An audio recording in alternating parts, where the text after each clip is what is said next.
आज का पहला सवाल सुधांशु त्रिवेदी का है। वो पूछते हैं, can you please let me know the top 5 web frameworks in which proficiency is highly demanded by the companies. यानी कि वो 5 ऐसे वेब फ्रेमवर्क्स के बारे में जानना चाहते हैं जिनकी एक्सपर्टाइज आज की डेट में कंपनीज में बहुत ज्यादा डिमांड में है। सुधांशु, पर्सनली मैं इस चीज पे बिलीव नहीं करता, या मैं ये कहूँ कि मैंने अभी तक इस बारे में कोई कंटेंट नहीं बनाया या कोई रिसर्च नहीं किया, क्योंकि मुझे ऐसा लगता है कि ये एक तरीके से जस्ट जो हाइप क्रिएट करने का जो तरीका होता है कि इस तरह के वीडियो बनाना कि टॉप 5 लैंग्वेजेस, ये टॉप 5 फ्रेमवर्क्स वगैरह वगैरह, इस तरह की जो चीज़ें होती हैं, ये एक तरह के हाइप हैं और एक तरह से ये कहें कि कंटेंट क्रिएटर्स के लिए और जो मीडिया हाउसेज हैं उनके लिए बेसिकली एक न्यूज़ क्रिएशन का एक मैकेनिज्म है।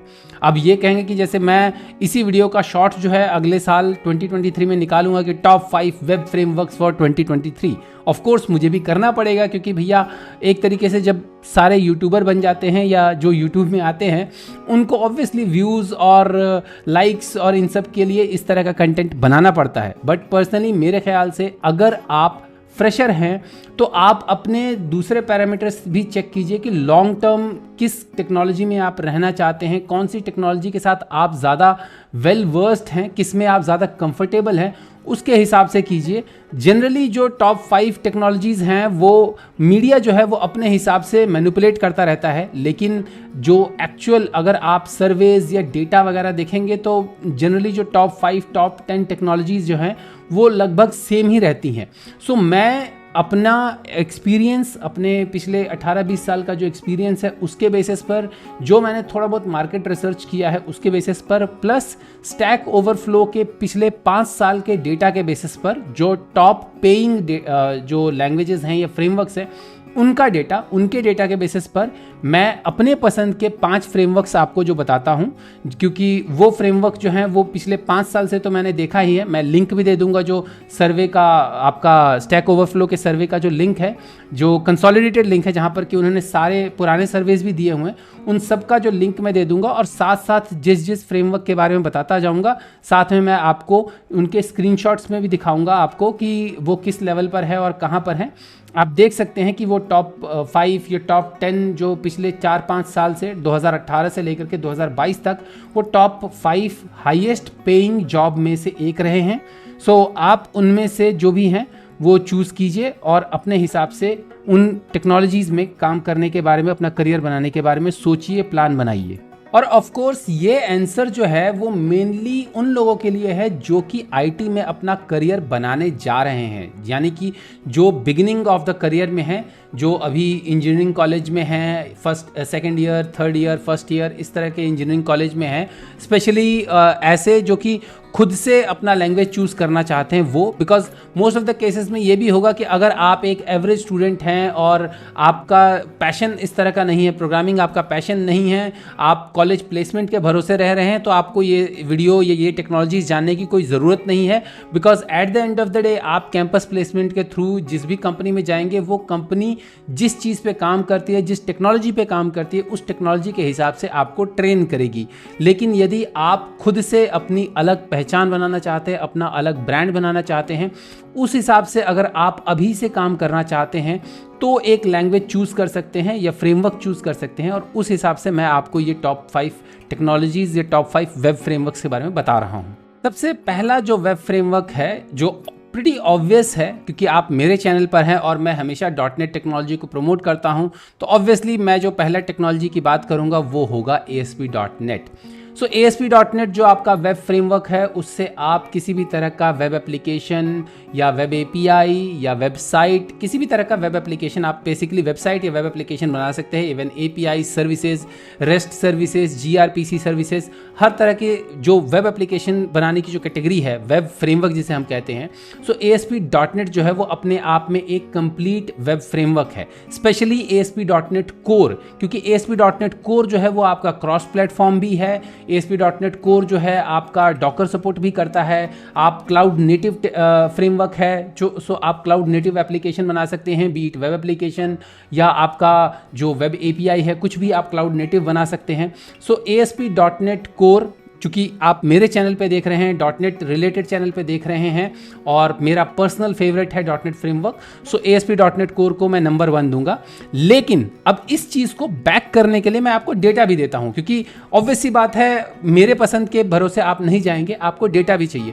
सो अगर हम डेटा की बात करें तो पिछले 5 साल में 2018 से लेकर के 2022 तक में आपका जो C# या डॉटनेट या जो आपका डॉटनेट कोर है, ये आपके टॉप 5 या टॉप 10 जो है हाईली पेइंग जॉब्स में आता है। अगर हम सिर्फ ASP.NET कोर की बात करें तो आप स्टैक ओवरफ्लो का डेटा देखिए, उनके डेटा में मैं स्क्रीन पर आपको दिख भी रहा होगा कि 2021 में आपका जो ASP.NET कोर की जो मीन सैलरी है, एवरेज मीन सैलरी जो था वो $70,000 के करीब था, और जो आपका 2022 में जो है वो आपका 80-90 हज़ार के करीब पहुंच गया है। आई थिंक 2022 में आपका $70,000 पहुंच गया है, और 2021 में जो था वो $56,000 के करीब था ग्लोबली, या आई थिंक ये ग्लोबली की बात कर रहे हैं, हाँ शायद ये ग्लोबली की बात कर रहे हैं। सो टॉप पेइंग टेक्नोलॉजीज में, और 2021 में ASP.NET कोर 3rd नंबर पर था, 2022 में वो 7th नंबर पर आ चुका है।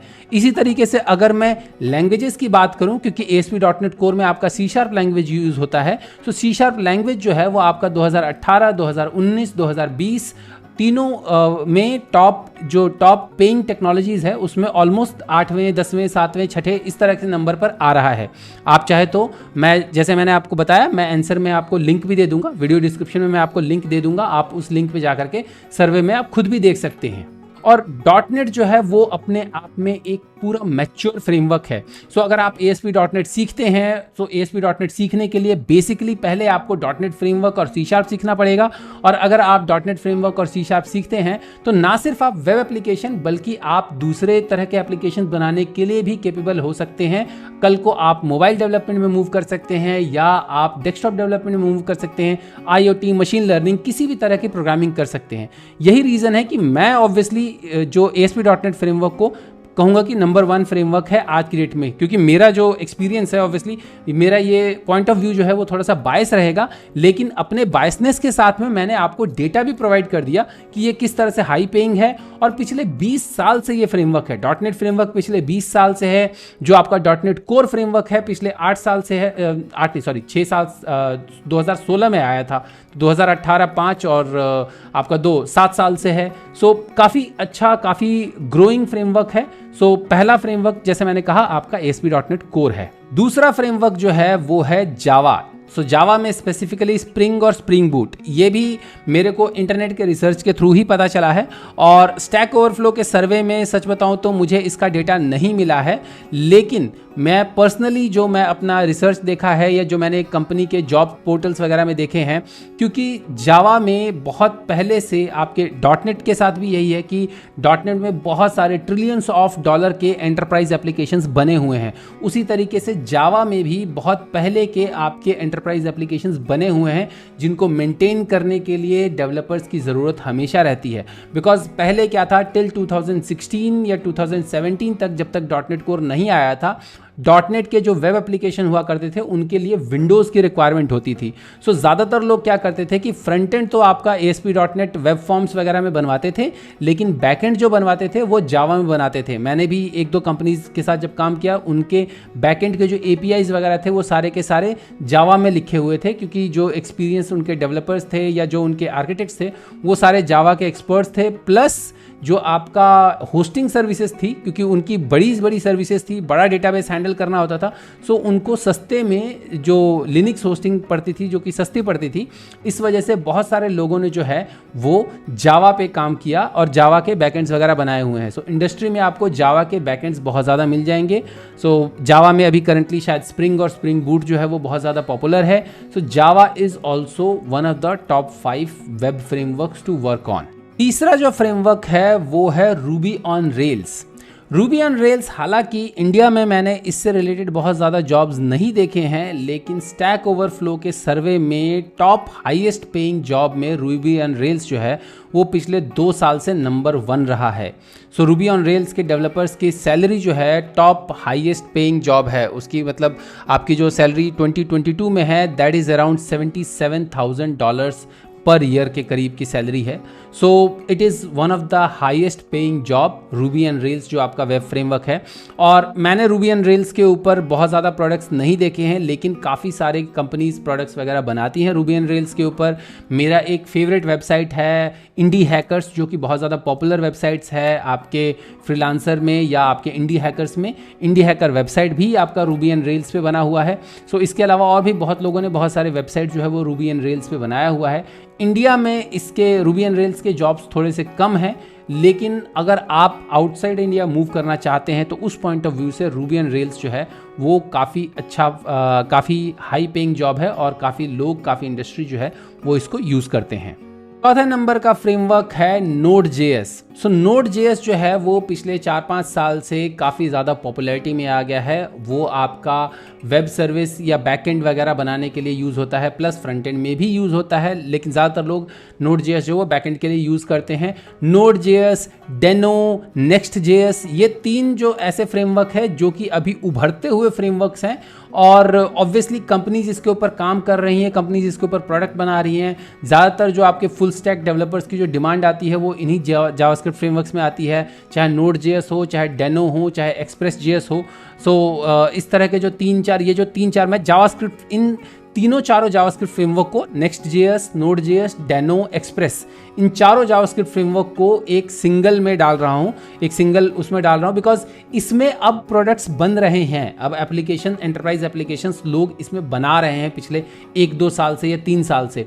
सो ये जो बन जाएंगे तो बनने के बाद ऑब्वियसली इनको मेंटेन करना पड़ेगा। सो ऑलमोस्ट अगले 5 या 10 साल तक तो ये टेक्नोलॉजीज कहीं नहीं जाने वाली, स्पेशली Node.js या Deno हो गया या Express हो गया, ये कहीं नहीं जाने वाले, बिकॉज ये जो बने हुए हैं उनको ऑब्वियसली इतनी जल्दी कोई चेंज नहीं करेगा अनलेस एंड अनटिल कोई क्रैशिंग चीज़ ना आ जाए तो। सो ये भी काफ़ी प्रॉमिसिंग है, इस वजह से आप इसमें भी, इसके बारे में भी देख सकते हैं, इन फ्रेमवर्क्स को भी देख सकते हैं। 5वां जो वेब फ्रेमवर्क है मेरे हिसाब से, that is your PHP। So PHP जो है वो ऑब्वियसली 5वां मैंने रखा है, लेकिन PHP आपका जो है वो एवरग्रीन वेब फ्रेमवर्क है। PHP हालांकि स्टैक ओवरफ्लो के टॉप 10 में 2018 या 2021 और 2022 में नहीं आया है, लेकिन 2018-19 जहाँ पर कि वो टॉप पेइंग लैंग्वेजेस की बात कर रहे हैं, वहाँ पर PHP हर एक में आया हुआ है। PHP जो है आपका, एक टाइम ऐसा था जब PHP के लिए ये बोला जाता था कि PHP का डेवलपर कभी भी भूखा नहीं सोएगा, बिकॉज PHP जो है वो छोटी छोटी कंपनीज, स्टार्टअप, फ्रीलांसर्स ये सारे यूज़ करते हैं। सो PHP वर्ल्ड में कंपटीशन भी बहुत ज़्यादा है, लेकिन अगर आप फ्रीलांसिंग में जाना चाहते हैं तो PHP is the framework to go, क्योंकि PHP में आपका वर्डप्रेस बना हुआ है। मोस्ट ऑफ द लोग जो वेबसाइट्स वगैरह की शुरुआत करते हैं वो वर्डप्रेस से ही करते हैं। इनफैक्ट आपका कई सारे लोग जो हैं, जो आज की डेट में भी अपना ई-कॉमर्स वेबसाइट वगैरह जो है वो वर्डप्रेस में बनाते हैं, और वर्डप्रेस का सारा जो आपका मेंटेनेंस का जो काम होता है वो सारा आपको PHP में करना होता है। अगर आप मेजेंटो की बात करें, जो सबसे पॉपुलर अभी आपका ई-कॉमर्स बनाने का जो प्लेटफॉर्म है, कम्युनिटी है, वो भी आपका जो है वो PHP बेस्ड है। सो PHP का नॉलेज वहाँ पर भी यूज़ होगा। सो अगर आप फ्रीलांसिंग में जाना चाहते हैं या लॉन्ग टर्म इसमें जाना चाहते हैं, आपके डेवलपमेंट में जाना चाहते हैं, तो PHP भी जो है वो एक काफ़ी अच्छा फ्रेमवर्क माना जाएगा। सो 5th नंबर पर मैं दूंगा PHP को।